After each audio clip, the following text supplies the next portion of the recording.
My name is Holly and welcome to the royalty! Today, we are learning all about the Tyranids. Giant space bugs! We've got a bunch of videos lined up to teach me everything that I should know about the Tyranids. I know nothing. I know they're giant space bugs. People have hinted to some stuff, but I don't actively know anything about them. But that's gonna change right now. We have literally 5 videos that we are watching today to learn all about the Tyranids. And we're also going to discuss what you want to see tomorrow. So, buckle up. Alright, let's get rid of the music. Let's get rid of the music.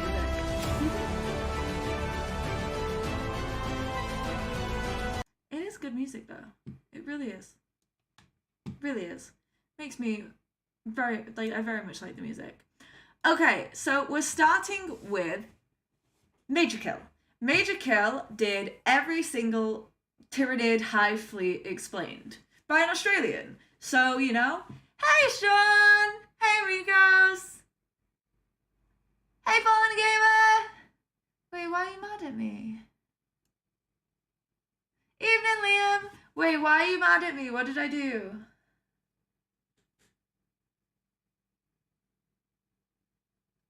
What did I do?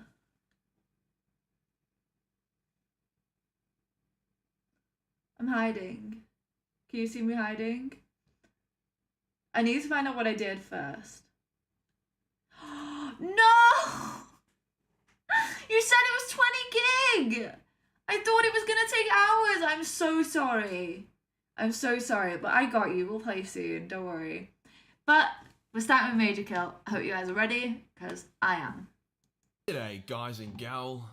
Tyranids are the big bad of Warhammer 40k, not the obnoxious demons, the promiscuous space elves, or the sentient mushrooms. No, it's 100% the Tyranids, purely due to the fact that they seem to be basically infinite in number, and the Hive fleets that have already caused so much destruction have been mostly referred to as merely scouts. On top of this, every single victory against the Tyranids, and yes there has been many, have been mostly Pyrrhic, with the victors often suffering greatly. Wait, Major Kill is a standout in the 40k community by virtue of being in shape. Oh my god. Hey Noel! Major Kill is hilarious. I've never seen anything by Major Kill. This is actually my first ever video I'm watching by Major Kill. And I thought I'd start here because if I understand the fleets, then hopefully I'll understand all the other videos. At least a little bit more. So I've got these in the order of... You'll never res me. It's fine. I'm not worth resing. You may as well just leave me to die. As long as I get the points at the end of it, I'm not bothered. Alright. And wait. Am I a standout? Or am I just like Harley? I'm just Harley, right? Farsight's home planet, Craftworld Liandon, and even the Ultramarines' capital of world of Macragge have felt the fury of the Tyranids and been left permanently scarred or even destroyed. To make matters worse, the Tyranids upload all their data and knowledge to a hive mind, meaning they are only getting more and more effective at invading the galaxy. The Silent King, a dude who has been alive for 65 million years and has even travelled beyond the Milky Way, has pinpointed the Tyranids as by far the #1 threat in the universe. Case in point, Spacebugs of Death OP. But we aren't here to wank off the lethality of the Tyranids, there's already a video for that. Instead, we are going to go over all the currently known Tyranid hive fleets that currently are or have plagued the galaxy in the past. Before we get started, 200k is just a flick of the dick away. Hey, that rhymes. So if you laugh, smile, jerk off, or prolapse at any point in this video, then consider tapping that juicy red button. At 200k, I'll release the new Major Kill merch, as well as do another drunk live stream, which is great for your entertainment and my wallet, but incredibly detrimental to my liver. Let's get into it. Alright, this guy's a little bit insane. Like, I'm behind it, but he's a little bit insane. There are 2 ways a hive fleet can form. Right. Either they arrive in the Milky Way ready to go, or a fragment of a hive fleet splits off, eats a bunch of planets, then grows to such a size that they become a hive fleet in their own right. First on this list is the first Tyranid hive fleet to officially grace the galaxy, Hive Fleet Behemoth. It's also the first Hive fleet alphabetically, so you OCD demons should be getting a great Sean. kick out of that. The arrival of Behemoth was very spicy, as neither side knew the other's strengths and weaknesses. There was a lot of Leroy Jenkins tier charging, and a lot of people died due to poor decisions. Many worlds were eaten, and billions suffered before the Tyranids encountered the Ultramarines. Now, the Ultramarines were using an extremely outdated book to fight a new enemy, and they initially failed miserably. They had to reassess their tactics and slap themselves for getting too biblical on a book that was only designed as a basic guideline. Who the fuck is Timmy? Who the fuck is Timmy? The Ultramarines once again engaged the Hive fleet, and despite getting a solid pounding, they were Ultramarines, hence Behemoth was doomed. The Hive fleet was destroyed, and the Ultramarines went off to have an Ultra Sook. Whilst the Imperium learnt a lot about the Tyranids from the encounter with Behemoth, the Tyranids learnt a shitload more about Hey TV, welcome in. Nice to see you. the Imperium. Hence their next Hive Fleet Kraken, came in hot and caused an insane amount of damage, way more than Behemoth did. Kraken used Gene Stealer cults to weaken the defenses on Imperial planets, and then it split up its forces into splinter fleets, who would go off and consume poorly defended worlds, whilst the main force would focus on the more difficult nuts to crack. This was working incredibly well, and it looked like it could end up bringing the Imperium to its knees. I like this guy because he talks fast, because where I'm from, everyone speaks at this speed. But at the same point, are you guys okay? Do you want me to put the subtitles on? If you do, just ask. For some reason, the Tyranids decided that this strategy was too overpowered, and that they felt bad for the Imperium. Hence they reunited all their splinter fleets to put their entire force against a single planet. The Ultramarines arrive, do their ultra shit, and the majority of Kraken goes kaput. The remaining Hive fleet of Kraken then heads to Crawford Leandin and skullfucks the shit out of it, wiping out most of it, and only just being beaten back at the last minute by Prince Uriel wielding an overpowered God Spear. Hence, the end of Hive Fleet Kraken. I get you, Liz. But you better believe the Tyranids weren't done yet, boyo! Hence the largest Hive fleet has recently arrived, Hive Fleet Leviathan. The war with Leviathan is ongoing, and will take multiple battles to end, as this is kinda doing what Kraken did. The Imperium has scored a few wins against this bad boy, with Inquisitor Critman going balls to the walls to stop this invasion. He literally plotted the course of the Hive fleet and exterminated all the planets in their trajectory. What is this guy doing? What is this guy doing? He, like... His references are phenomenal. His, Dante? No, I mean, like, Major Kill. He's 95% references and 5% actually things that I'm learning. To deny the Tyranids resources. Obviously, this is a bad look. Imperial planets going kaput is never ideal. However, when they were blown up, the Orcs came in to claim these now dead defenseless worlds. When that happened, Critman got the boot. His tactics actually worked out pretty well though, as the Orcs that took over the planets became really powerful, and now act as a hectic bulwark against the Tyranids, blocking their advance in a never-ending war. It was Hive Fleet Leviathan who invaded Baal and nearly wiped out the Blood Angels, and even when the Blood Angels, with the aid of, you guessed it, the Ultramarines won and slaughtered the Tyranids, the Hive Fleet was like, heh, that was just the tendril of the fleet, the best is yet to come. Now whilst Behemoth was the Tyranids' first official invasion of the galaxy, various small Tyranid fleets had entered earlier, either due to warp spaghetti or just being fast. Honestly, yes, I agree with you. They are spicy British people. Also, hey, Omabrax! The first of this was Hive Fleet Ouroboros. Maybe. There has been some retconning, such as the Tyranids' lack of ability to use warp spaghetti, which might change this, but it doesn't matter. Warp spaghetti? Basically, it seems that Ouroboros came to the galaxy sometime in the 36th millennium and were a massive pain in the arse. A huge Imperial crusade spearheaded by the Space Wolves were able to clap Ouroboros' cheeks and send them to the Shadow Realm. However, it seems that a handful of ships from Ouroboros were able to survive and enter into hibernation. Is he saying Ouroboros? Is he saying Ouroboros? They have recently awoken and are now once again being a giant pain in the arse. Hive Fleet Tiamat is an interesting one that also seemingly arrived before Behemoth. Tiamat, however, wasn't interested in invasion or war or pew-pew. Tiamat just wanted to be a farmer, hence came in and seeded a cluster of worlds with life. Never mind that life was extremely hostile and basically only existed to be consumed by Tyranids at a later date. The next Hive fleet is very niche and potentially not even canon. Hive Fleet Colossus. Basically, this was a Hive fleet that was in command of the Zotes. The Zotes had escaped from their Tyranid masters who had used them as diplomats. Yeah, like I said, probably not canon. However, being any colour other than black, white or yellow in the Imperium is a no-no, hence the Zotes were attacked and exterminated. Sorry, Colossus. The Imperium had been copying the blunt of the Tyranid invasions a bit hard, and the Tyranids knew this and were sorry, hence they sent in Hive Fleet Naga with the sole purpose of fucking over the Eldar. After chowing down on some Eldar maiden worlds, Hive Fleet Naga was eventually put down by a combination of like 3 craft worlds. Naga was considered a small Hive fleet. Tyranids OP. Eldar, hated by GW. All the Hive fleets I've mentioned so far have been original fleets that entered the galaxy. However, when a splinter fleet of a Hive fleet gets big enough, they get their own cute name from ancient mythology. Hence we have Hive Fleet Dagon, who is believed to have been a splinter of Hive Fleet Behemoth.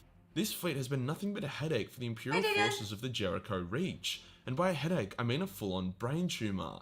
It's taking a massive amount of effort from the Death Watch to keep this Hive fleet in check, and the conflict rages on. Or maybe it doesn't. I don't know, the law hasn't gone there yet. Whilst Dagon went to go clap more Imperials, Hive Fleet Gorgon, another splinter of Behemoth, went down to eat some of that big titty Tau girlfriend. However, the Tau were fiercely protective of their girlfriends, hence put up a mighty resistance. Both sides of the war were constantly adapting and changing to better suit their opponent. For example, when the Tau focused on long-range bombardment and their pulse weapons, Gorgon would shit out Tyranids that suited to that, and so on. Eventually the Hive Fleet was destroyed when the Tau and the Imperium teamed up. Nothing brings races together like a terrifying common enemy, am I?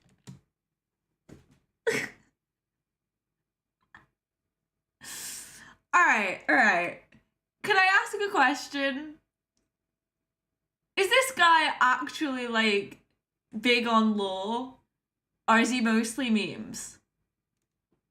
Because he feels kind of meme-ish. I'm loving it. But I'm feeling more the memes. I right? The extreme variety of weaponry and tactics across the Imperial Guard and the Tau armies were too much for Dagon to adapt to, hence the Hive Fleet said sayonara, which means they died. Oh no, I don't think he's lying. The Hive Fleet died.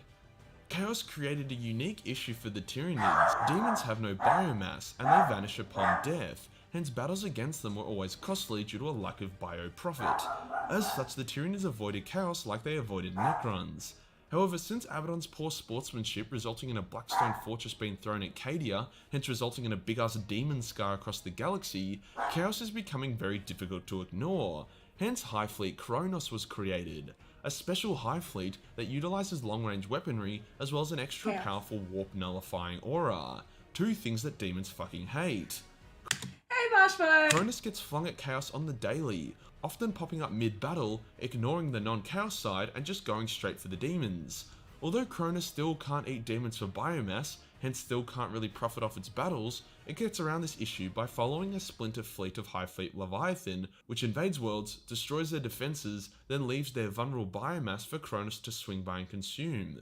Very considerate of them. Not all Hive Fleets are so wildly successful though. Hive Fleet Scarabeus fought against Cadian shock troopers in a siege battle. Scarabeus got completely sodomized, whilst the Cadians barely lost any men. In a similar fate, Hive Fleet Locust was clapped by some Ultramarines during an... Right, is all of this biased because the Ultramarines were made OP by that dude? In Starship Troopers, the bugs aren't the aggressors though. Yeah, true. But like... ill-fated invasion of an Imperial world. I'm yeah, learning. look, if you have a Hive Fleet which is named after an insect instead of an ancient mythological beast or deity, you probably aren't going to achieve much. Sometimes Hive Fleets pick the wrong meals, like when Hive Fleet Luton engaged the armies of the Death Guard on a jungle planet.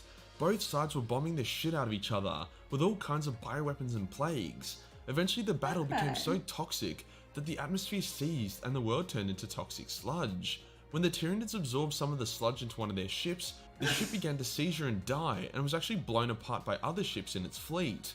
Needless to say, Luton did not end up getting a feed that day. Next up is Hive Fleet Perseus, cause fuck naming conventions I guess. Yeah, I had a feeling this was something to do with Matt Ward. Hive Fleet Perseus fought the Ultramarines. I'm sure you can fill in the rest. Now we have Hive Fleet Megalodon, which is a splinter of Hive Fleet Kraken and just kind of exists and eats people and yeah. Tyranid lore isn't the most fleshed out. They can't exactly do a POV book of some Tyranid dude for obvious reason. Next up is Hive Fleet Jorgamundia, which I definitely mispronounced, because apparently they ran out of Greek monsters, so they had to go further up north. Jori, as I call it because I'm lazy, has had a bit of fun since its arrival. It acted smart, targeting lightly defended worlds to build up an impressive massive bio. Its highlight is definitely when there was a Space Marine chapter which had half gone renegade and was in the midst of a civil war. During the battle, Jori came to eat, and the chapter called a truce and agreed to tackle on the new foe together. Now in normal stories, this would result in the good guys and the bad guys coming together and beating the worst guys. But not in Warhammer, baby! The Space Marines got fucked and were massacred. The ones that escaped were soon hunted down. This is why I love Warhammer. Now on to Hive Fleet Medusa. This cheeky monkey thought the ice world of Shadrach would be a nice little meal. This cheeky monkey. Major kill. Love ya. I don't know why it thought that, the world was made of fucking ice, but either way they found themselves fighting against the Space Wolves, which ended very poorly for old mate Medusa. Another pretty irrelevant fleet, we now have Hive Fleet Pythos, who fought some Space Marines and yeah, coolio.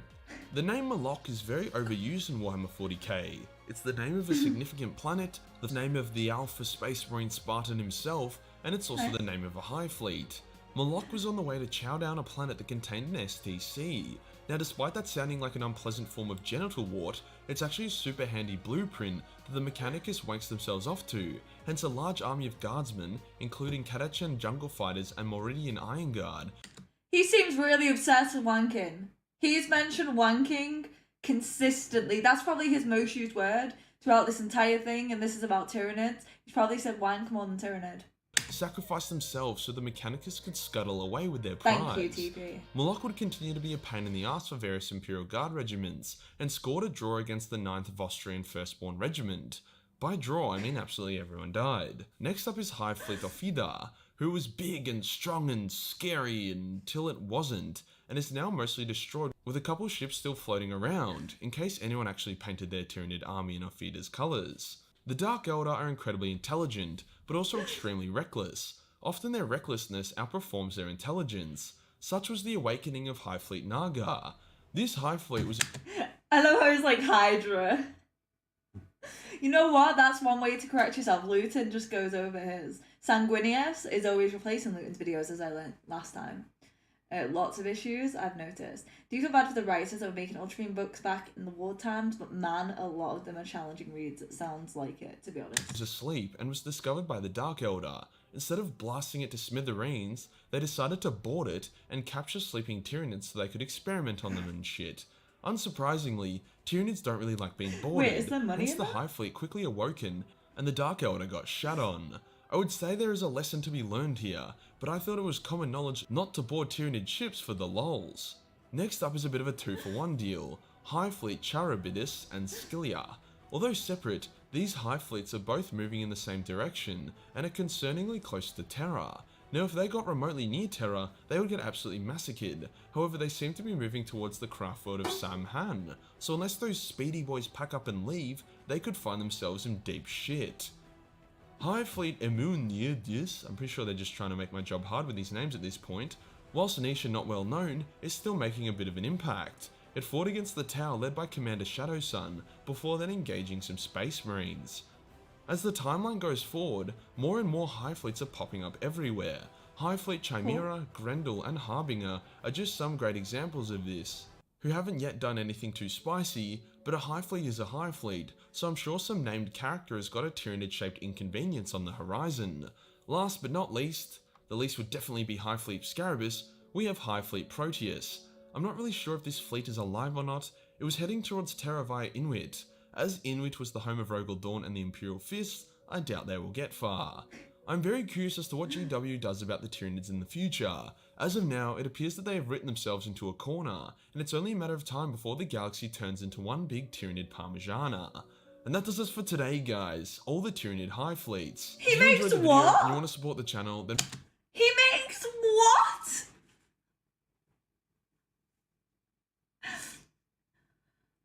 A A Tyranid Hive fleet attacked the home world of the Blood and nearly killed the Blood Angels after their successive chapters and was saved by the Khorne demon because Khorne really wants to control them. He doesn't, he commissions them.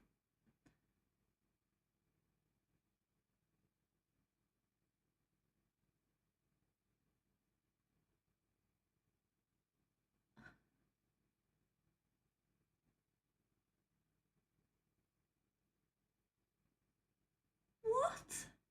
Yo, major kill, bro. Okay, next we have the Templin Institute. Don't comment about it being on light mode. Don't care. Hey, I heard hentai, but I thought like he was joking about all the buggy creatures with the long like tentacles. I didn't think he meant like that dude. Yo, like, for real though. Sorry, I got an itchy nose. At least Ark is gone. Like, who the fuck is Ark? Yo, catch me up. Who are these people? Like, does everyone have a dirty secret? What? Why? Why does that exist? No, you cannot tell he's that dude. What do you mean he's that dude? How? Y'all got Nazis?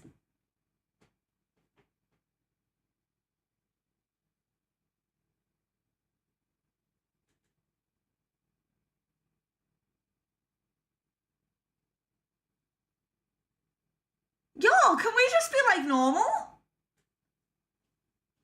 Can we just like chill and like watch Warhammer shit? Like, I know I'm a follower of Selenesh, but I don't need that. I don't need no Nazi and hentai. Like, can we just be like chill? No, I'm okay. I don't need this. Let's watch Templin. Watch the nice video. Okay. We like Templin. The existence of the Imperium of Man is dependent upon the Astronomicon. It is an immense psychic beacon powered by the life force of 10,000 psychers, calibrated and projected across the galaxy by the Emperor himself. Without it, navigating the Immaterium would be impossible, and no human starship would ever reach its intended destination. So critical to the survival of mankind is the Astronomicon that very few have stopped to consider the consequences of shining such a powerful light into the darkness of the universe. To be fair, Templin was good on Cadia, but I felt brief. So that's why I put these ones first, because I hope they'd give me a good overview when Luton goes on for an hour and 20 minutes. You know what I mean? And then we've got stories afterwards so that we can have a bit of a break. Indeed, after. evidence has slowly begun to mount that the Astronomicon might have drawn the attention of something lurking in the empty void between galaxies. An unknowable consciousness of unprecedented scale, relentless in its advance, and leaving only drained, dead worlds in its wake. To the Imperium, this abomination is named for the first world it devoured, the Tyranids. Is this Larissa? Yo, Templin, I'll take the spot. Why'd she leave? Wait, did she leave for bad reasons? She didn't leave for bad reasons. I'll take the spot. I'll read lore. The Stella in Vita series is fantastic, but that's a different universe. Oh, okay. The true nature of the Tyranids defies any conventional classification.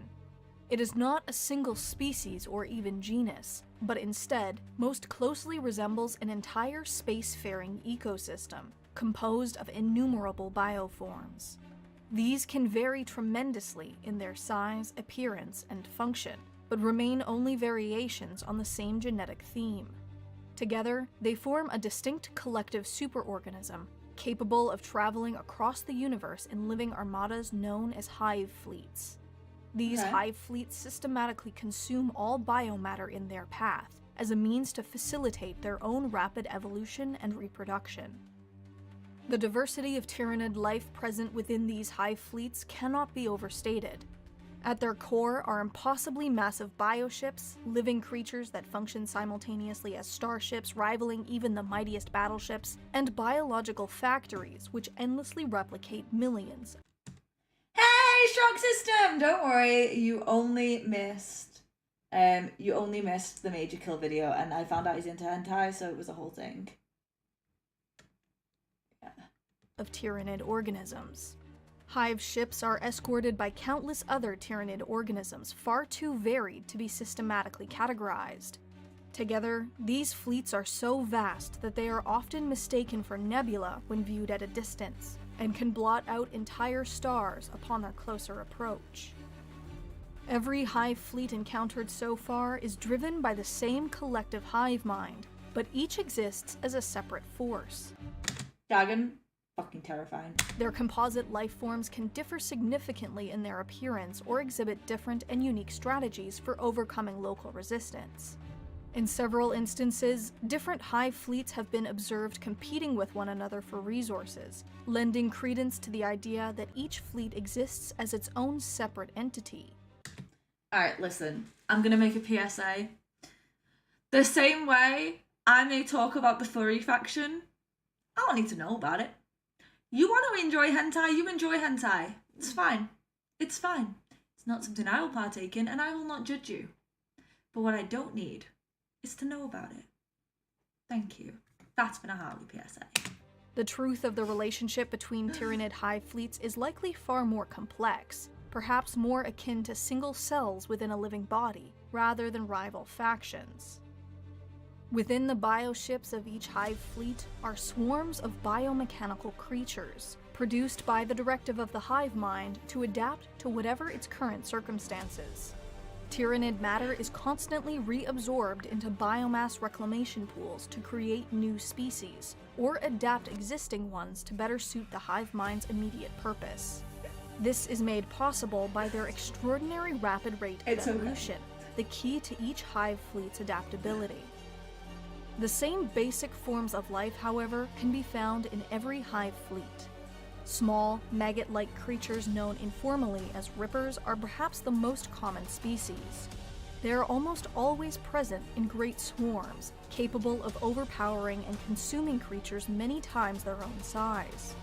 In certain instances, rippers have been known to bury deep underground and metamorphosize into more advanced bioforms. I thought you were gonna take hours to be ready to play, otherwise I would have played Darkside with you. I'm so sorry that we didn't get to play, and we will soon, Fallen Gamer. In all likelihood, rippers are an immature form of Tyranid life, and theoretically capable of gestalting into any other type of bioform when given the proper signals from the hive mind. Okay, so hear me out. Is their development based specifically on the matter that they eat, and does the hive mind develop the characteristics that they develop in order to create them? What might be considered the standard infantry of Tyranid hive fleets are known as gaunts and divided into a multitude of subspecies. Typically, they possess large scythe-like claws or a type of ranged bioweapon, which fires a grotesque form of living ammunition. Some variants even possess wings, while others are designed to hunt in total darkness or any other type of environment. But hey, Don! Larger Tyranid life forms likewise exist to fulfill every conceivable need. The Tyrannicus gladius, more commonly known as simply the Tyranid warrior, serves as a far more capable type of shock trooper. Like its smaller brethren, it is highly adaptable to any battlefield condition. Well over 200 variants have been observed so far, and it is possibly the most versatile of any Tyranid species yet encountered. Hi Dave, nice to see you again! There are a few bioforms that were made from stolen DNA, but mostly from the same template. The Tyranid equivalent of a main battle tank is the Carnifex, a living battering ram impervious to all but the most powerful weaponry. While not as adaptable when compared to smaller bioforms, the Carnifex has nevertheless been encountered as several different subspecies suited to either ranged or melee combat. The largest Tyranid creatures deployed planetside are known as Biotitans. These are colossal war engines, which tower over the battlefield and have been known to overcome even the Titan legions of the Adeptus Mechanicus in direct combat. Question. Sorry, I do have a lot of them. Could the Tyranids team up multiple sections for their weaknesses? So, for example, if there was long range and short range, for example, of this type of Tyranid, could they team up to fuck the Ultramarines? It's more likely develop what they need. If they land on Ice World and freeze to death, the next batch will have more blubber. If they get unique DNA, they'll use that, but not much is new to them. Hey, welcome in, David. And yes, good to know. Perhaps the most dangerous forms of Tyranid life are those specifically created from the gene stock of species living within the Milky Way. Genetic materials harvested from the Orkoid race has purportedly been used to create a type of living artillery, while zoanthropes, perhaps the strangest and most bizarre of Tyranid species, likely share at least some DNA with the enigmatic Eldar. Only under threat of execution will servants of the Imperium speak of the suspected origins of the Tyrant Guard. These bioforms possess a tremendous resistance to injury of a kind only before seen in the warriors of the Adeptus Astartes. If this is accurate, it would mean that the Tyranid hive mind has incorporated the DNA of fallen Space Marine chapters and possess at least a portion of the genetic material of the Emperor of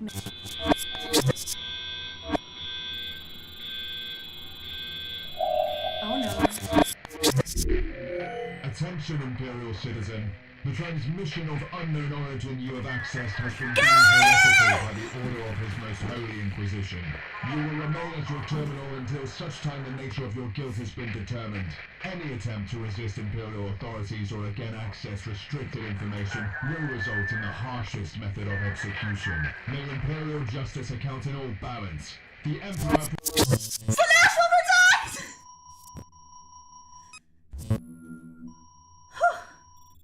I think we're okay. I think Slaanesh got him.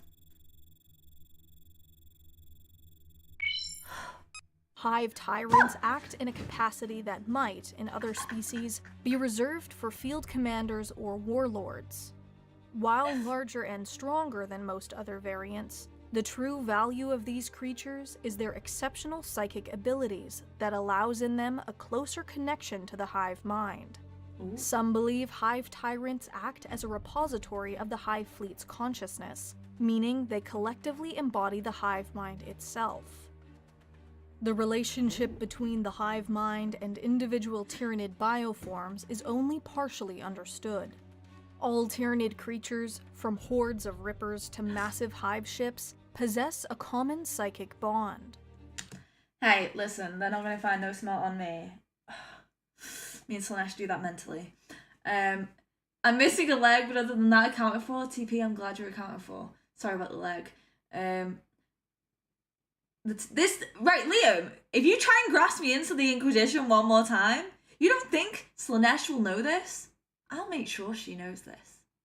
Well, they were able to make a weak little gaunt into a synapse creature because the Blood Angels were killing the warriors on sight, so they can do a lot. Fuck. I survived Cadia, now the employee of the Imperial Fist, and I'm looking for my cards, woman. I'll send you as our hospitalita. This is known to the Imperium as the Synapse, and it enables the Tyranid swarms to think, perceive, and act to their full potential within the greater superorganism. I just need to be a Any stronger level psycho. of coordination and control within a hive fleet is only possible through this synaptic web, for its constituent life forms are too numerous and varied as to be completely uncontrollable otherwise. Generally, smaller, weaker Tyranid organisms are mindless, instinctive creatures, performing their functions with no conscious oversight or commitment by the hive mind. Larger, more complex creatures, by contrast, are capable of advanced decision-making appropriate for their situation, and require a larger, if still minuscule, part of the hive mind's distributed sentient awareness. Y'all, I don't think TP's been here enough. He thinks he can take me over to Sunch. Really? Really? It's not gonna go well. It's no wonder regular guardmen tend to hate psychos, can't even have a dream without a hot new Kabistar, without someone seeing it. Brilliant. Also, the Tyrant Guard, supposedly they are a result of Tyranids bonding with a Status DNA. Ooh. Within the tangled hierarchy of Tyranid fleets, swarms, and broods, exists a special type of synapse creature, whose slightly more advanced brain functions as a type of psychic hub. Oh. Without these synapse creatures to relay and interpret the will of the hive mind, entire swarms can quickly falter, and more basic Tyranid bioforms might revert to animalistic behaviors.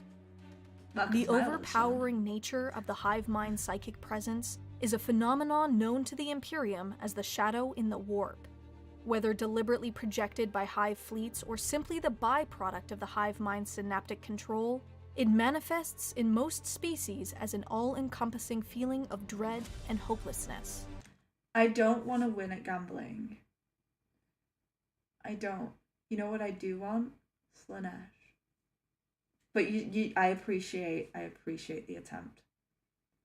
For highly psychic individuals or races, this effect is magnified even further, often leading to suicide or insanity. The deadliest consequence of this anomaly, however, is the termination of any connection to the Immaterium, making psychic communications or the manifestation of psychic abilities extremely difficult. For many worlds reliant on psychers for interstellar communication, the Shadow in the Warp effectively isolates them from the greater galaxy, preventing any means of escape or summoning reinforcements. Even demons of chaos manifested in the material realm by the dark gods wither in its presence, and entire warp rifts have been sealed in the presence of a Tyranid swarm. Lictor? I hardly know it. That's funny.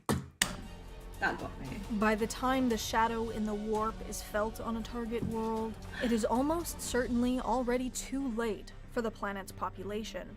While this is usually the first sign of an imminent Tyranid invasion, it is probable that specific bioforms have already been present on the world for some time. The earliest stages of a Tyranid infection are subtle. A specialized vanguard, deployed in advance of the Hive fleet, will be active on a planet's surface for months or perhaps even years. The organisms deployed will have evolved abilities and behavior that focuses on concealment, and will almost never seek out any type of combat. Instead, they merely observe the native environment, and relay their findings back to the Hive fleet. Any attacks are limited to isolated wildlife, utilizing their genetic code to ensure that the rest of the swarm will be able to function within the planet's unique biosphere. Hey David, the Shadow in the Warp is a terrifying concept. Do explain more. Sneaky bugs lying in wait, hiding under your fridge. Did I tell you I found a giant spider in my bathroom, and then we killed it, and then it popped, which means it was pregnant, which means there was a spider trying to lay eggs in my house. The most insidious component of Tyranid reconnaissance are gene stealers. These are among the most intelligent and independent creatures ever developed by the swarm, capable of operating far from the controlling influence of the hive mind. They clandestinely insert tiny embryonic Tyranid organisms into various hosts, which, over time, alter the victim's genetic code and suppress their consciousness. Often this is done over a period of generations, with many not even realizing they have been infected at all. Eventually, affected individuals will become a type of slave to a localized version of the hive mind, I would have done the same thing, Marshmallow. forming what have come to be known as gene stealer cults. These often manifest themselves as secret societies which worship the Tyranid race, even while incapable of understanding its true nature or their role within it. If a gene stealer cult has been successful, it will have thrown a targeted planet into chaos and weakened local resistance. Can I just say, I love dad jokes, and Dave, that's like the best one I've heard today. You need the warp to travel or communicate with worlds, and the shadow starts that from happening. So, could we use this? If all the Tyranids came to Terra, could we then kill the Emperor and it wouldn't explode us? For the foul-armed Emperor. You can no longer call for help or leave. Yeah. Hide your kids, hide your wife. Because they're snatching everybody up in here. And what? Yeah, but TP, we've established I don't care about the human race. Hey, hyena, how are we doing? They're on terror. Ugh. Planet easily overcome, which means you can't call for backup or even have reinforcement arrives. The Tyranid eats the Emperor. Who knows what form the Nids will take from them, just saying. Okay, but could we use it to kill the Emperor? It's just a question. Also, reminder, we still need to workshop the alternative story. Remember where the Emperor comes back as a baby and they're trying to keep him alive till he grows into the Emperor? Like, we still need to workshop that, so remember everyone, keep that in your thoughts. Baby Emperor. There was already a gene stealer cult discovered on Terra. The custodies dealt with that. Oh, okay. Big M says the forbidden be tricky. The Star Child theory? Kind of, yes. We're workshopping it, so essentially we want to do a side story where the Emperor is a baby and you know those big golden dudes that protect someone who they know will become important? Him trying to keep the baby Emperor alive, essentially. It's something we're workshopping as a community. Like, if you're into it, cool. If you don't think it's cool, you're wrong. But you have the ability to be wrong, it's fine. But we're going to workshop that at some point. The arrival of a Tyranid hive fleet within a star system marks the next stage of the invasion. Who is Kin? Y'all keep mentioning Kin. With the Immaterium disrupted by the shadow in the warp, local starships can be safely destroyed without the possibility of reinforcement or escape. Once in orbit, Hive ships begin bombarding any inhabited planet with a rain of mycetic spores. These pods are filled with hostile microorganisms, which immediately begin preparing the planet's atmosphere, oceans, soil, flora, and fauna for absorption. Complex organic molecules are broken down and recreated in forms better suited for the Tyranid species. Other spores deploy more complex creatures, which quickly gather into swarms and descend upon any organized resistance. Using information obtained during their initial reconnaissance, they target strategic locations and even local leadership. Once Tyranid forces have established a foothold on a planet's surface, enormous capillary towers are grown far behind the front lines. These towers concentrate the biomass that has already been absorbed, using it to either breed additional organisms needed to pacify the rest of the planet, or to extend its tendrils across entire continents. Simultaneously, capillary towers begin processing the atmosphere, absorbing all insect life and even airborne microbes. When a planet has been fully subjugated, the remainder of its biomass is relentlessly devoured. Capillary towers crisscross the entire world, from miles into the atmosphere to the deepest trenches of any oceans. Once the last of the planet's defenders have been destroyed, the victorious Tyranid swarms hurl themselves into digestive pools at the base of each capillary tower, their bodies broken down so that they might be recycled into new creatures for future conquests. Together with every molecule of organic matter or mineral wealth, so none of the factions seem that scary, personally. The one I wouldn't want to go in and fight against,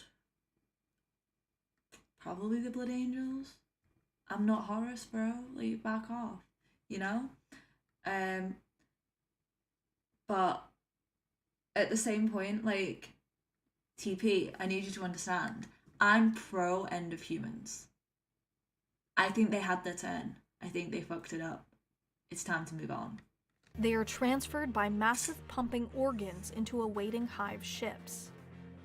Once this has been completed, the Hive fleet moves on, leaving behind a planet stripped of all life. Tyran Primus was the first known Imperial world to be devoured in this manner, and it was only through the dedication of a single Inquisitor that the full extent of the Tyranid threat was revealed. Following Emma? 3 major Hive fleets, Behemoth, Kraken, and Leviathan, have been encountered by the Imperium since then, each bringing with it a truly staggering loss of life. Hey, chicken! Hey, crow! Yet there remain many smaller Tyranid fleets and splinters which have yet to be fully eradicated. Hive Fleet Leviathan, the largest Hive fleet ever encountered, remains the greatest danger. Nearly half of the swarm was destroyed before it could threaten Holy Terra, while the remainder, in a desperate gamble, was purposefully lured into conflict with the enormous Orc empire of Octarius. Orc warbands and Tyranid swarms now clash there in an ever-escalating spiral of violence. Orcs from across the galaxy, even Gazkul Mag-Uruk Thraka himself, have arrived in the Octarius sector to battle Leviathan, growing bigger and stronger on their diet of conflict, but every Orc devoured gives more biomass to the growing Tyranid swarm. While the Imperium has been granted a reprieve, it is likely whoever emerges victorious will do so far stronger than before. How many more Hive fleets might be headed for the light of the Astronomicon can only be guessed at. In all probability, the first Hive fleets to arrive are only the Vanguard, sent to probe and test the galaxy before the main strength of the Hive mind finally arrives. There is no facet of the Tyranids not encumbered by mystery. It is rumored that the Ordo Xenos of the Inquisition have identified possible Tyranid incursions as early as the 35th millennium. Yo, Florian! What's your Nari? And what's Gazkul? Also, what's a lie? Why are you guys constantly— I am Alferis! And some claim to have found evidence of their kind that predates the Imperium itself. Yet the most distressing evidence of the Tyranids' nature is at once the most obvious, but also the most overlooked. To date, no two Hive fleets have entered the galaxy from the same direction. The Imperium, and all other life within the Milky Way, might be surrounded, and every other observable galaxy in the universe a lifeless husk. If this is the case, then perhaps, whatever the consequences, it might have been better that the Astronomicon, the light of the Emperor, was never lit. Yo, Francesco! Yes, we've just finished Major Kill and the Templins video. We are now going on to the beefy part of the stream, which is Luton. We're going to learn a lot of this.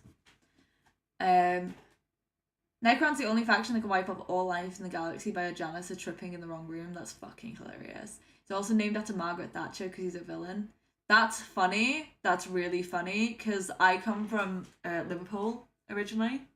And that's where I was born and raised. And Thatcher is literally... Yeah, he never plays the lute. Thatcher is literally our worst enemy.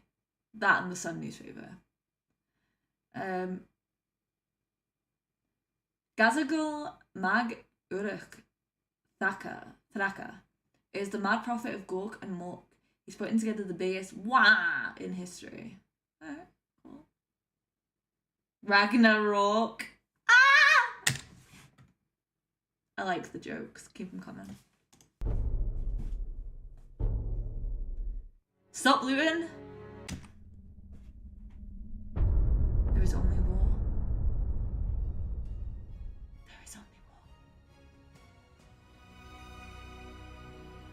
Gork and Mork stands for the greenest orc and meanest orc, probably.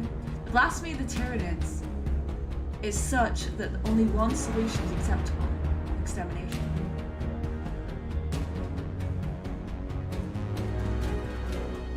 October? What was October?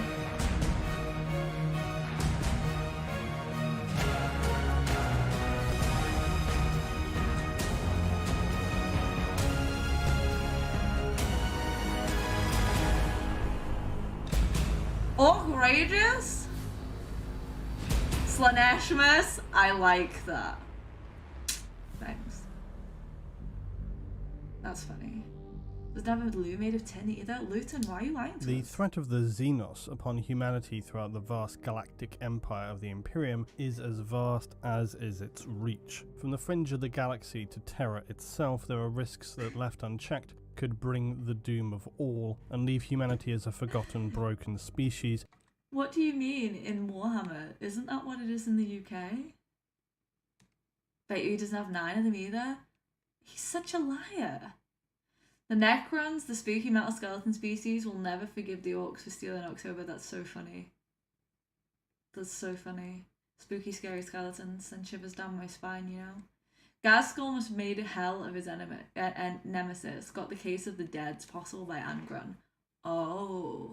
Left scattered in a few tiny irrelevant pockets. Why? Left precarious. What and for the few who survive, perhaps speaking to a mythical legend known as the Imperium. Few believing it was ever real, and that these stories of a golden empire are simple myths, unlikely fictions created by their ancestors. If humanity does not want to resign itself to such a fate, left as a forgotten species who are only remembered by the detritus littering the galaxy, and its only survivors cowering on backwater worlds, biding their time until they are ignorantly and inevitably consumed by one of the many other nightmarish threats in the galaxy, then it must resist at every step, every infraction, and with the most brutal counter-assaults possible, crush the Xenos, especially those known as the Tyranids.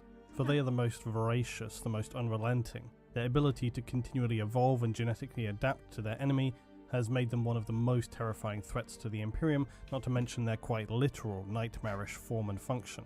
In the words of the Adeptus Mechanicus genitors, these xenobiologists, simply put, over the coming centuries, we may be out-evolved to the point of extinction. Humanity, of course, wields its own armies of both immense scale and power, and while these forces are always the Imperium's primary approach in tackling any threat, there are many who, within the scholarly walls of Imperial Bastion, I'm sorry, but I am going to celebrate Slaanesh. I'm sorry, I'm gonna post Christmas pictures of Slaanesh. inquisitional cadres and xenobiologist advisory councils who would make it powerfully clear that this in itself may well not be enough, that some threats facing the Imperium will struggle to be defeated by the prevailing human power of sheer will alone. In both the Orc and the Tyranid menace, we have seen how these threats are not merely speculative in the level of risk that they pose. We have seen it demonstrated clearly that they have the potential to bring both humanity and the Imperium to a point of extinction. So my first 40k army is Tyranids, painting them with black and yellow motive, a la wasp/arachnid. That's so cool. Like, I can't believe y'all have the patience. No worries, you're off tomorrow. Let's go. Wait, Sean, because you're going, you can pick one of the options that that everyone's gonna vote on. So give me one video that you want to see, and it'll be one of the options for the poll. And then you can go to work.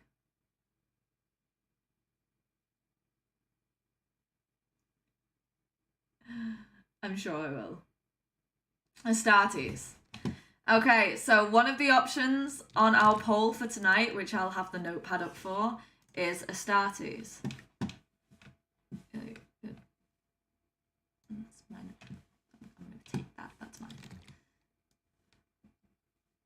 Your bugs have the same colour scheme? That's so cool. Very good suggestion. I agree, Crow. Okay.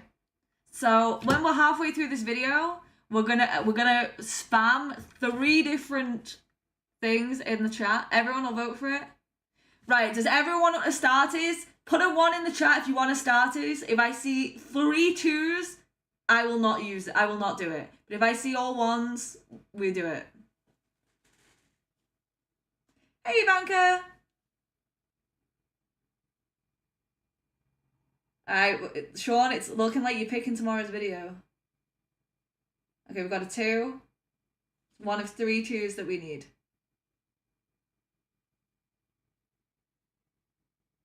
It looks like an overwhelming win. Florian, I'm down for 40k memes after the Emperor does TTS. Liam, I'm okay with that because we can just do what we did in stream, which is where I asked someone for a suggestion. Well, do you want the memes as the backup? I can do 40k memes afterwards. Okay, Dawn of the War 3 intro. Right. Astartes, Dawn of the War 3, and memes. Deal?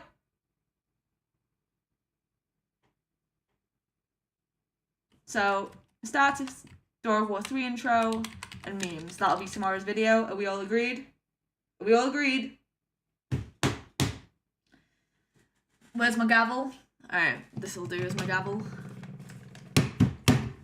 Order in the court! Astartes, Dawn of War 3 intro, and memes. Can everyone present say aye?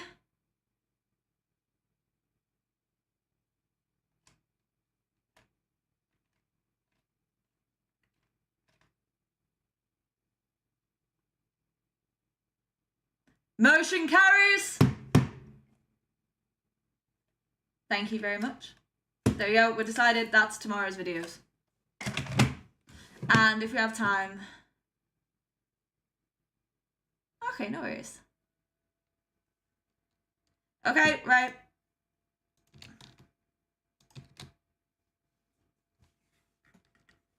Speaker of the House? I'm always Speaker of the House. I'm good at it too. I speak well.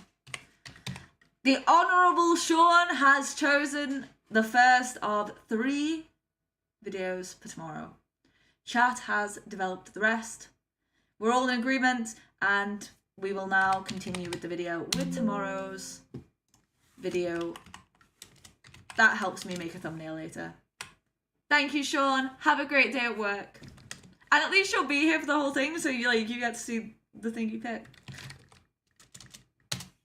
Alright. That's been saved.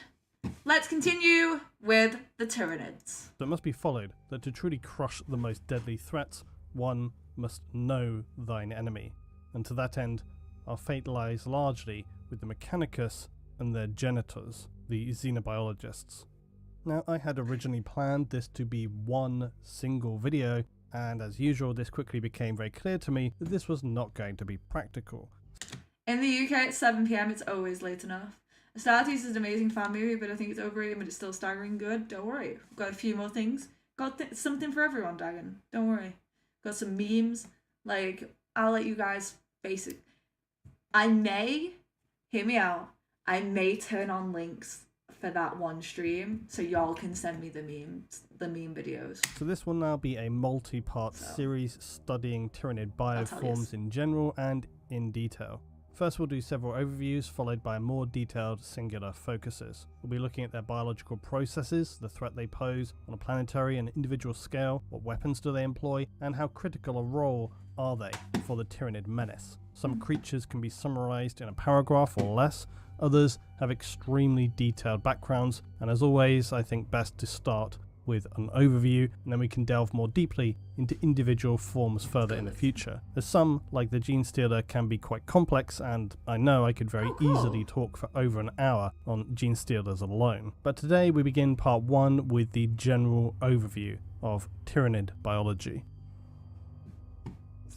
Let's go. Firstly though, we come to the biologists, that is, the xenobiologists of the Mechanicus, and they are an unusual subsection within this faction. Ordinarily, tech priests tend to view biological forms as weak and that the flesh will fail, whereas the machine form persists. No worries. Like a teaser trailer? Well, Dave, I'm excited to see it. I've never seen it. At TP, you legally have to tell me what you're cooking. I'm sorry. Yeah, Luton seems to be very accurate. He seems to be very detailed. The Sodas animations. Oh, that's cool. I'd love to see that at some point.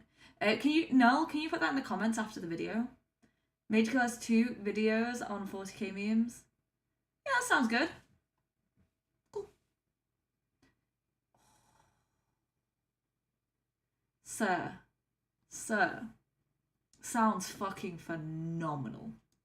It's important to remember the Mechanicus view in this respect is both a worship of technology, but that this is also largely guided by their wider ideological views that the most important thing in the galaxy is the preservation of knowledge and information above all. So it then follows that organic forms are especially bad for this due to their fragile nature.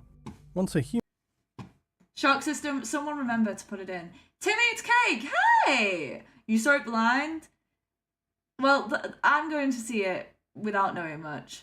Crow, you are also responsible for putting sodas in the comments so that I remember it. Check out the Death of Hope video. What's Death of Hope? Behemoth, 1 out of 3. Omabrax. I've seen that in the comments. Good sir. I saw it's in the comments. I've got it. Don't worry. I keep an eye on everything you guys recommend.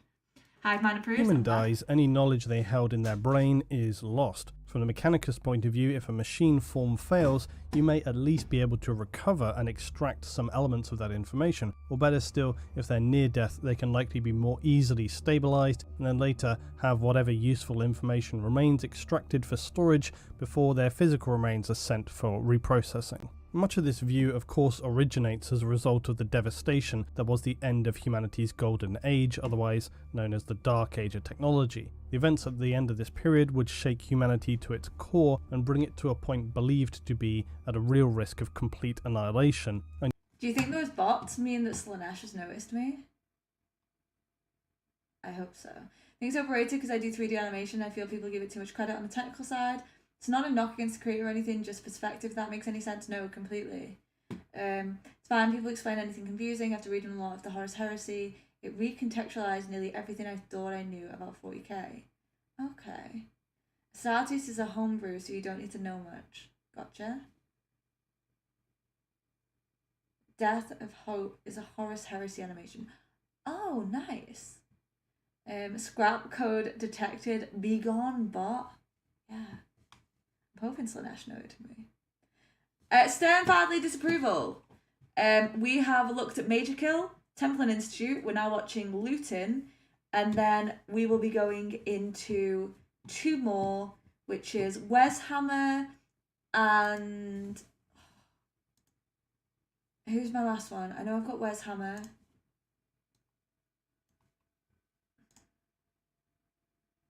Oh, Warhammer and Warrior Tier. So yes, we've watched 2 of them. We're now on the 3rd video, which is Luton, which is the longest one. Then we'll calm down with some stories at the end. Live action guardsman video. It's only like 2-3 minutes. Thank you for the recommendation. Also, welcome in, Stern. only then to be followed by the Age of Strife. But it was the Mechanicum, and then who would later become the Mechanicus, who rose from the ashes of humanity and quickly came to realize that the most important thing for all of humanity was the secure retention of its knowledge. Okay, so I'm sorry you missed Templin, but I'm going to sum up Major Kill in 5 sentences. A, I know too much about the man now. I didn't need to know what he was into. 2, he is 95% jokes. 3, most of his references are super normie, so that was fine. 4, he speak pretty fast.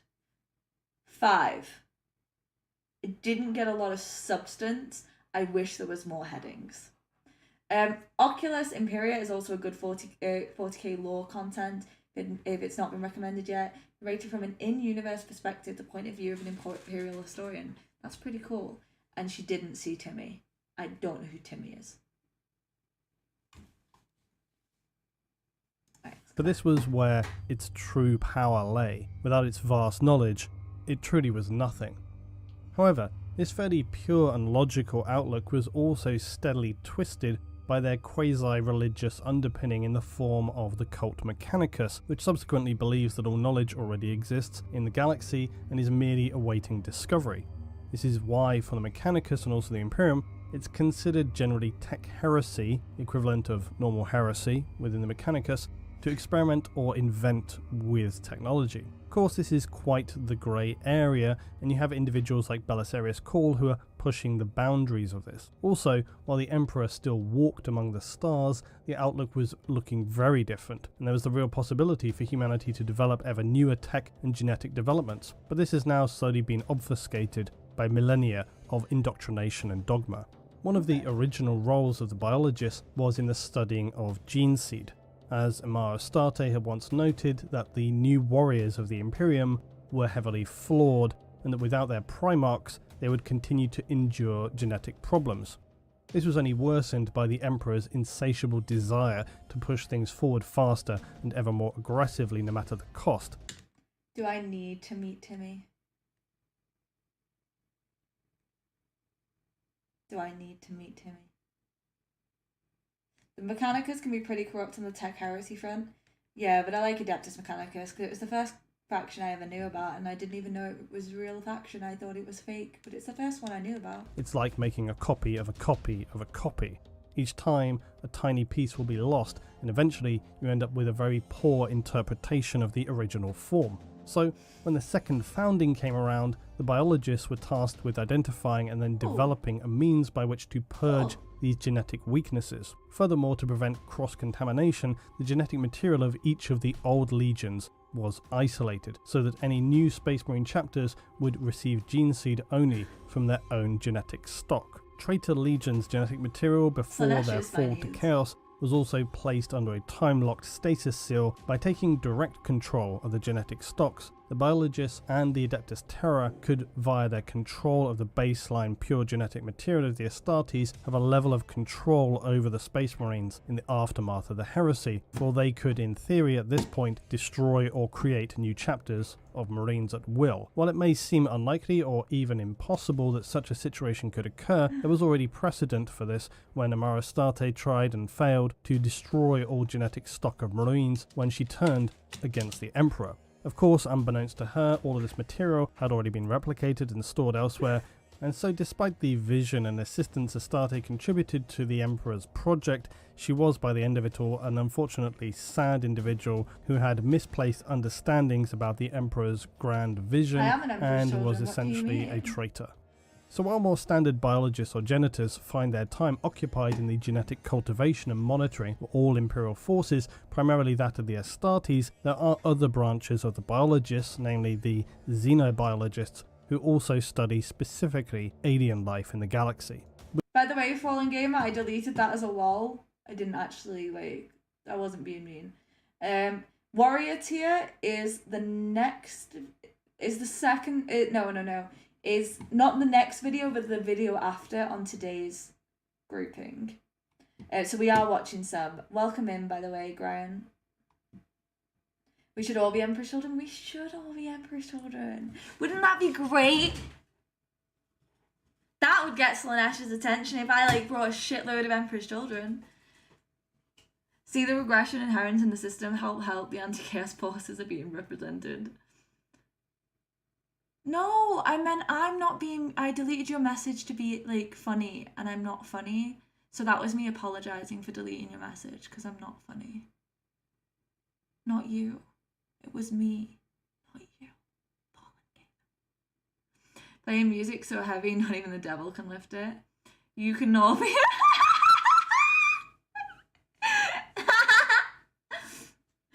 Alright.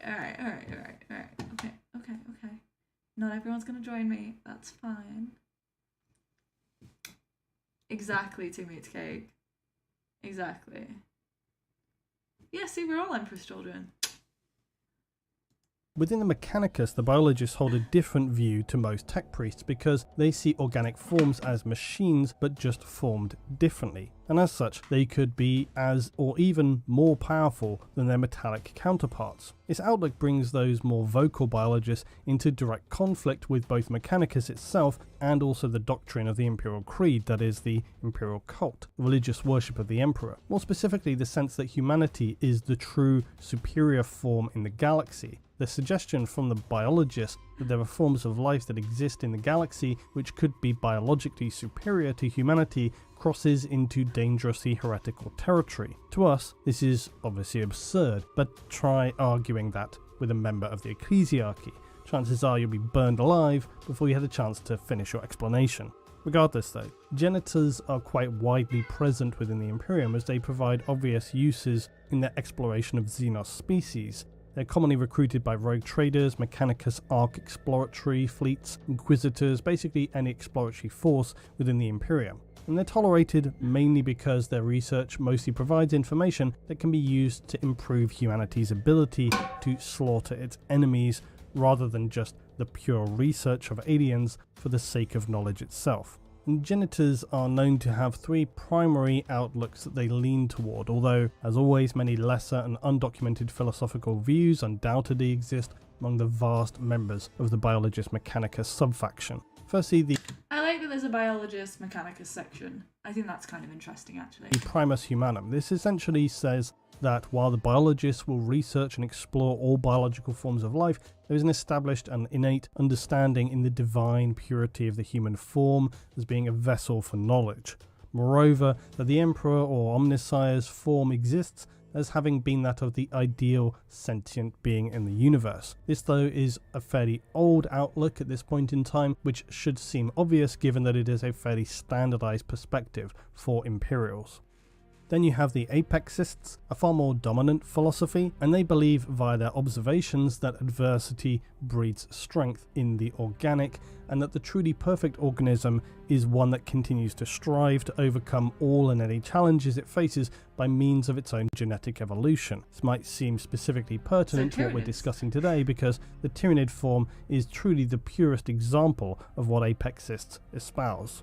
Then we have the Vogelists, and Vogels are the followers of one Heydrich Vogel, who preaches a creed of forced genetic and biological augmentation in order to strengthen humanity for the perceived troubles ahead. Vogel's ideology suddenly crosses into a grey area of potential heresy because of this outlook and its apparent suggestion that baseline humanity is somehow biologically insufficient to defend itself and it requires tampering with in order to survive. And while this can be seen to some as heresy, it is also, of course, comically hypocritical of the Imperium, which has spent millennia forging genetically adapted superhuman warriors as its only means of defending itself from total annihilation. One of the more interesting things though about Genitors is that unlike their more mechanically inclined colleagues, they will usually have beneath their crimson robes augmented themselves with enhanced vat muscles, toughened skin able to resist varying degrees of heat and physical laceration, and then reinforced bones. Now, obviously this is highly comparable to those species that the Genitors study, and who ever upwardly modify and improve themselves biologically, like for example, the Xenos species known to humanity as the Tyranids. The Xeno How is that not just the Alien movie? biologists finally will work most closely with the section of the Imperial Inquisition known as the Ordo Xenos, for they are the Inquisitors tasked with purging all alien life from humanity and really in that sense the galaxy itself. While sometimes this can mean surgical strikes to purge growing nests of aliens from human worlds, the more extreme end can lead to humanity's most devastating sentence upon a world in the form of exterminatus. No worries. Thank you for listening and thank you for being here and I appreciate you. It's going to be the same time as today, yeah, 6 PM UCT.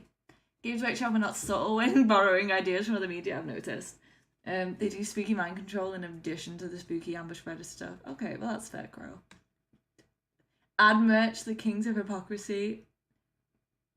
May they forever reign. Oh dear. While not always those at the forefront of the Mechanicus, the Genitors and Xeno Yo, Beta Thorny, welcome in. Nice to see you again. biologists are extremely important, and in fact wield far more power than is perhaps immediately apparent, for they hold the keys to both the genetic knowledge of humanity's most powerful warriors and can be the trigger for the systematic annihilation of entire worlds, indeed entire systems. The specific origin of the Tyranids themselves is unclear, although there is no shortage of wild speculation, all of which should be viewed with extreme levels of skepticism. The common confusion is that it was the Emperor's psychic lighthouse, known as the Astronomicon, which attracted the Tyranids to our galaxy. Yes, 6 PM UCT, Universal Central Time. Well, I appreciate that, Beta. UCT, 6 o'clock, Astartes video will start. It will be the first one that I watch. So, be here. If you want to see it, that is. This is not specifically correct. In some respect, it should be patently obvious considering it is so well established that the Emperor's lighthouse barely emits enough psychic power to reach the periphery of our own galaxy, certainly not beyond it. So how would the Tyranids then have charted a course to our galaxy. It was in fact a device known as the Pharos, belonging to the Necron, which would make the Tyranids aware of our presence here in the galaxy. However, it was not merely this device alone that caused this. During the heresy, the Astartes overloaded this device in an attempt to destroy it, and it was through this action that the Tyranids were alerted to our galaxy as being worthy of their attention, although it wouldn't be until much later when the most significant Tyranid incursions would happen toward the period of M41. Tyranids, though, have been discovered as having entered our galaxy by as early as M34, only 3 millennia after this time. No worries, Dan. Thank you for coming in. I appreciate you. It's been great seeing you. It's great when I see all of you. I appreciate every single time you guys show up, even no matter how long it is. I really appreciate having you all. The Tyranids themselves are regarded by many as the ultimate life form, a relentless form created by the purest need to endure and survive. As the Tyranid are a space-borne species existing singularly as massive fleets, or that is, to the extent of our knowledge they consume everything, while minimizing waste and function by a process of biomass consumption. They take all they can from the worlds that they scour and minimize their net loss. They are voracious consumers of all organic life and will use all materials from a world, including its mineral deposits and their oceans, which they somehow convert into usable resources. Tyranids are so aggressive in these processes of consumption that unprotected worlds can be stripped to the bare rock in a matter of weeks, leaving behind nothing but a dusty, dead world, bereft of little to any sign it were ever inhabited. The Tyranids themselves pull at some of humanity's greatest fears. Not only are they nightmarish of appearance, but they will consume and destroy us in the most horrific ways possible. Burrowing worms, acidic sprays, jaws packed with masses of razor-sharp teeth, and a clamping jaw that can crush metal as if it were nothing. But perhaps the most terrifying aspect of the Tyranids is their complete lack of reasoning. Nearly all races in the galaxy have some level of reasoning, even the dark forces of the warp and the blood-crazed orcs, but not so the Tyranids.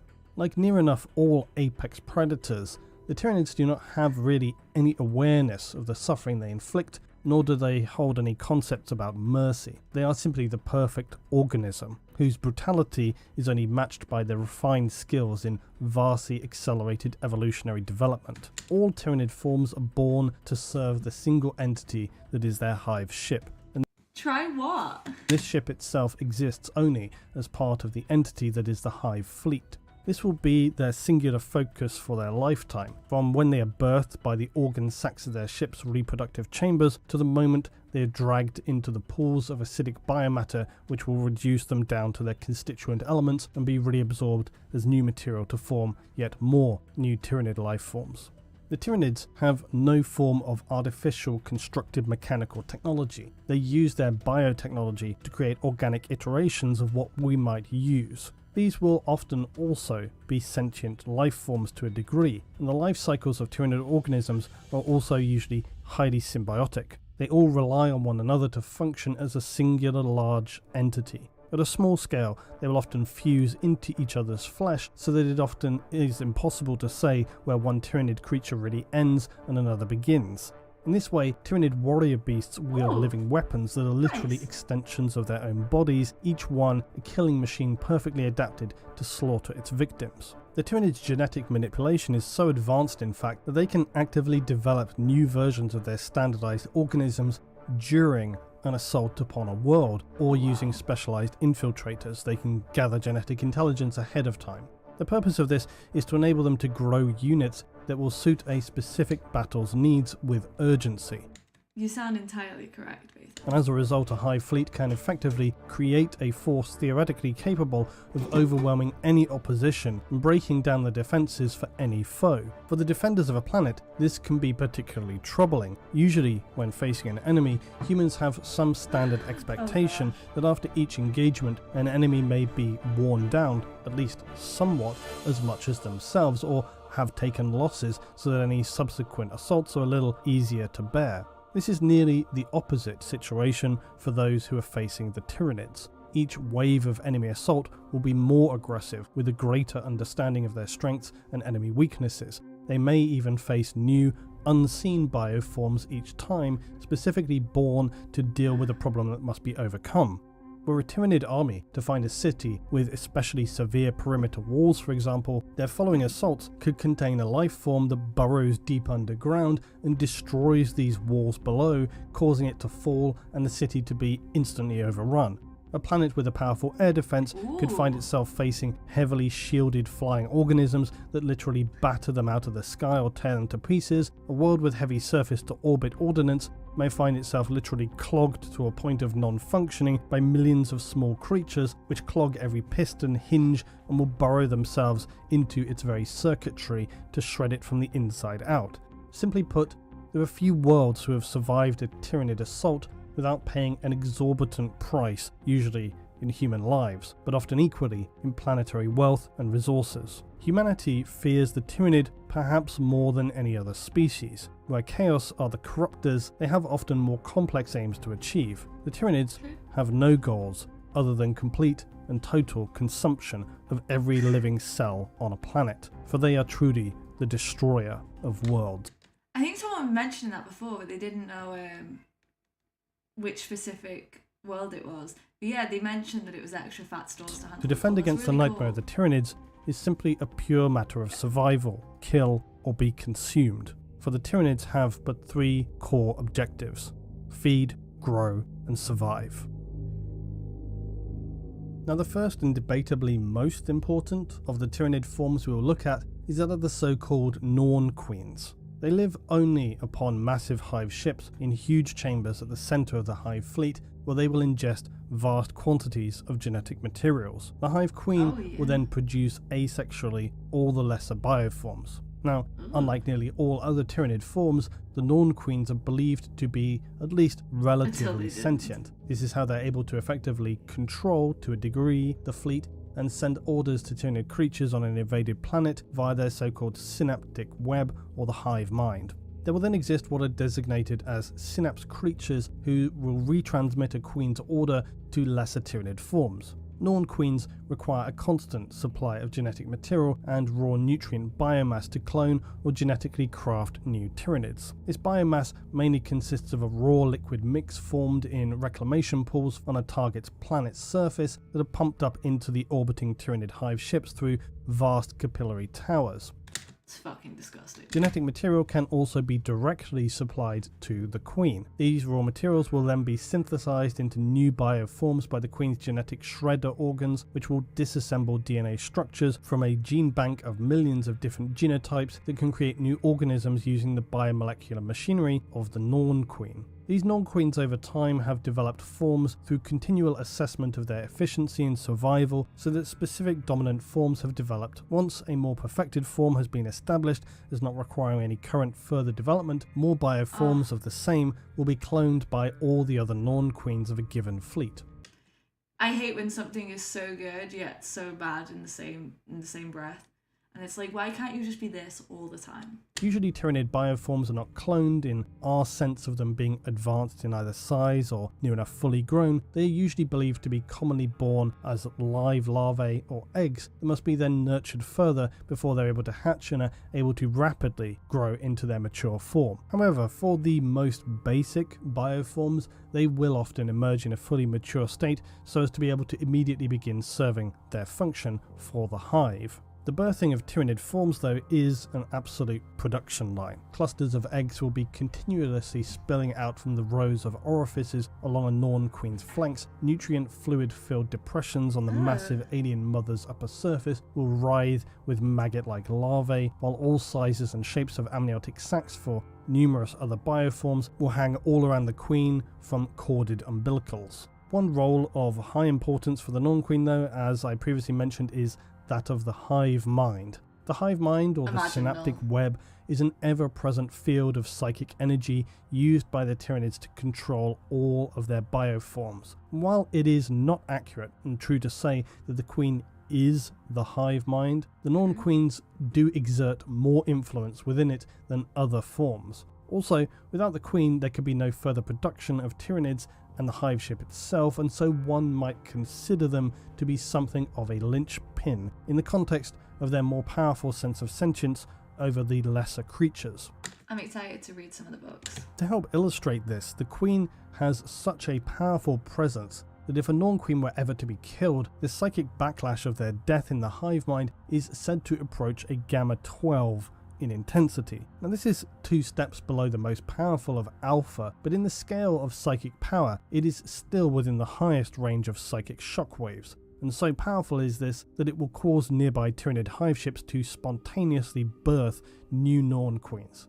This is undoubtedly a survival mechanism of the Tyranid species referred to as the Hydra effect, and so for the non-Tyranid aggressors, what can initially seem like a victory can actually splinter Tyranid fleets into new subdivisions that can eventually steadily grow to become even larger than the original. It should be made Timmy eats cake. Yeah, I believe you. I believe you. Nurgle is disgusting.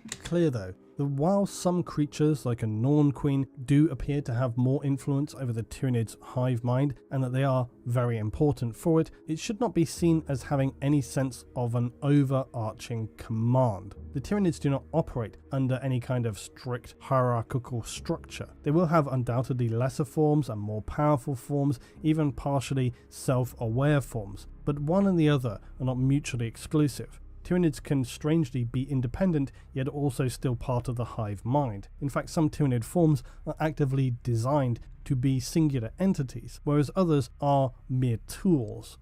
Yeah, we are covering next Warhammer 5 times Tyranids were absolutely horrifying. So Tyranids can seemingly also create instances of a hive mind at a far more localized level, the so-called brood mind.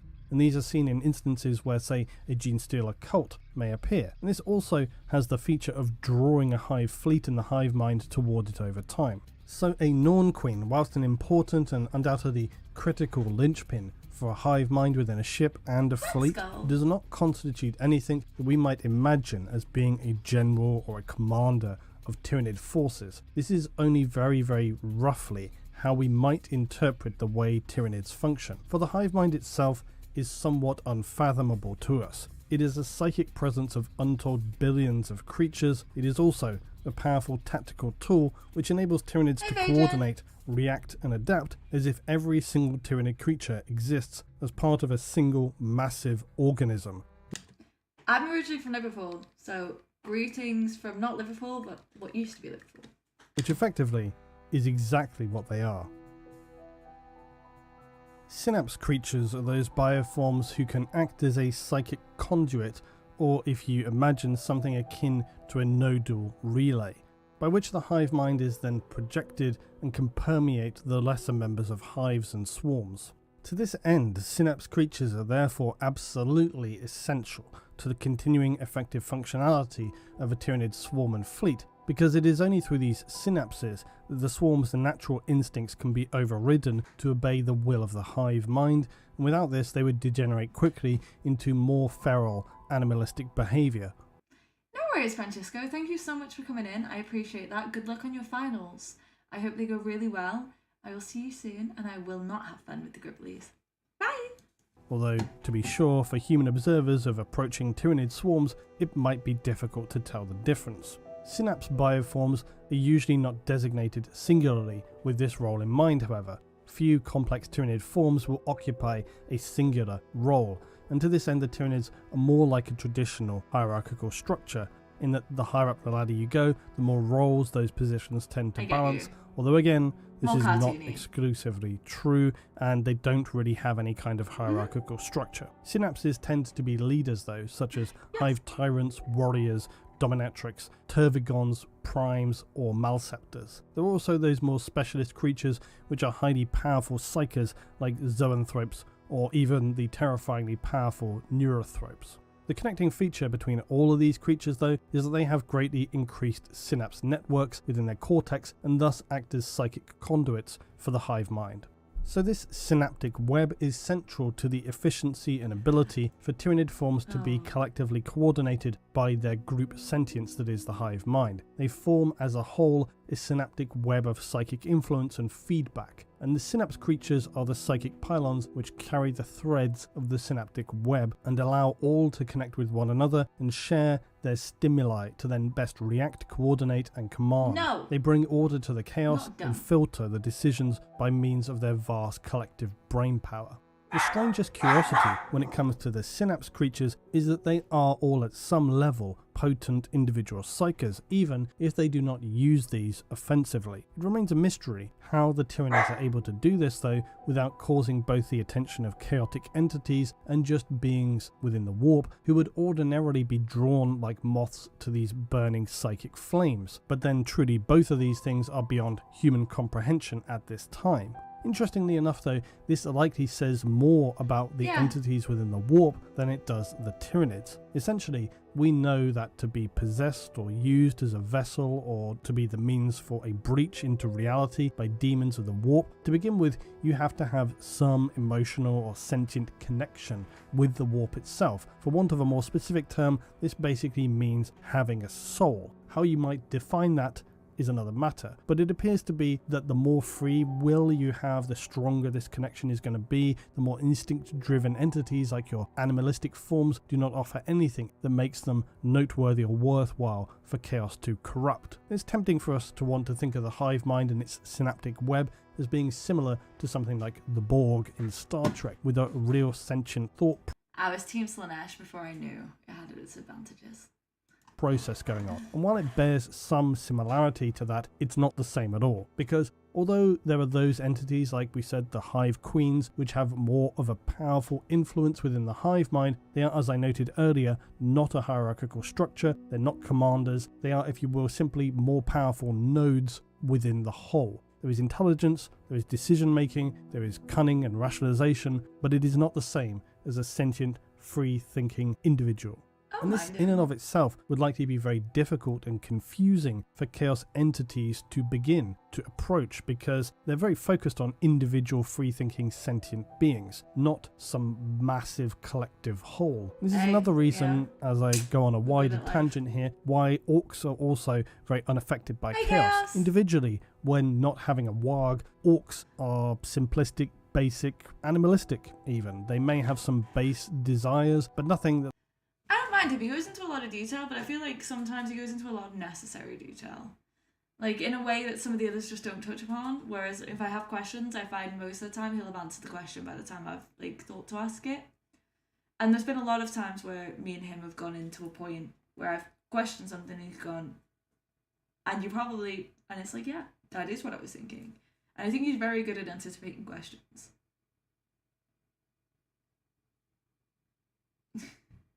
They were saying that last time. Like an effed up story time vibe. How are we doing, Chaos? That they can't solve themselves by bashing some heads. Not to mention, obviously, they have their own gods, Gork and Mork, and so when orcs do get into a war frenzy, they generate their own psychic fields that are channeled into themselves or their weird boys. Anyway, the overall point being, similarly to orcs who, when they get into a frenzy, they're really not one entity anymore. They become a mass of psychic energy, or thrashing and convulsing and trying to allow some order to rise out of the ocean of the thoughts and the voices. And the Tyranid's hive mind is somewhat similar. It's billions of animalistic instincts and more sentient thoughts all thrown together, and so it creates a truly immense psychic static which surrounds them all. And this is the phenomena referred to as the shadow in the warp. It would be the equivalent of turning on a radio with white noise and turning it to the maximum volume, and then turning on 1,000 other radios all around you until it was quite literally deafening you. This is the psychic effect of the Tyranid hive mind. It's why psychers on a world approached by the Tyranid fleets, the hive mind, will go completely insane unless they are either astonishingly powerful or absurdly weak. Astropaths cannot see through this vast wall of static to either send messages or to navigate their ships, and ships cannot leave or enter systems covered by this shadow. It's also very likely that for these same reasons it's why chaos and demons and entities within the warp are unable to have any effect upon Tyranids, because it is after all called the shadow in the warp. It is this sphere, this wall that they cannot penetrate. And very often the Tyranids are focused on as a gigantic alien killing machine who are sharp of tooth, toxic of blood, and it's true, they are terrifying and they are vast. They are the great devourer, the destroyer. However, while this is one of their greatest strengths, perhaps when all is said and done, their most terrifying and powerful strength is in fact the synaptic many web. arms. It's their static psychic shield. Nearly all other races face some danger from the warp, yet the Tyranids dodge this threat very easily and at several levels. At an individual level, they're too dull of mind and animalistic. As a Okay, collective, I got their you there. focus is purely on the instinctive drive to consume and nothing else. Perhaps though, most importantly of all, the Tyranid beast is cold. It is cold, it is unfeeling, and as is illustrated with the level of disregard they have for their own kin, they are one living organism. They do not feel as we do, they do not have emotions of pride or anger, envy, remorse or mercy. They only exist to exist and consume. So, ladies, gentlemen, friends and foes, I have some bad news and some good news. The good news is we are going to be finishing this today. The bad news is we are going to have to do that in a few hours. Unfortunately, I am in unbearable pain and I need to take some pain medication. I have health problems, I have an autoimmune. Sometimes I get into very severe pain. I can barely talk right now. I'm really sorry that I am going to have to continue this in just a few hours. If you don't mind, I'm going to be back at Pain Glorifies Slanesh. True, but like right now I literally can't be in this pain. So I'm going to be back in 8, 9, 10, 11, 4.5, 5 hours. And then we will be continuing with the video. We're going to be doing it as a full part 2. Don't apologise. It's a thing that happens. It doesn't happen too often, but when it does, yeah, it's not something that happens often, but when it does, I need to like take a little break. But I will be back in about 4.5 hours for part 2, which is finishing this, the Wes Hammer video and Warrior video. So thank you so much for coming. I am proud of you for getting through today. Even more proud of you for getting through tomorrow. Advidasan, Arrivederci, Good Shuddas, Alawego. Peace. I will see you in a few hours. And don't worry, Stern. If you are, I will see you tomorrow. Thank you all for coming. I'll be back in a few. Bye.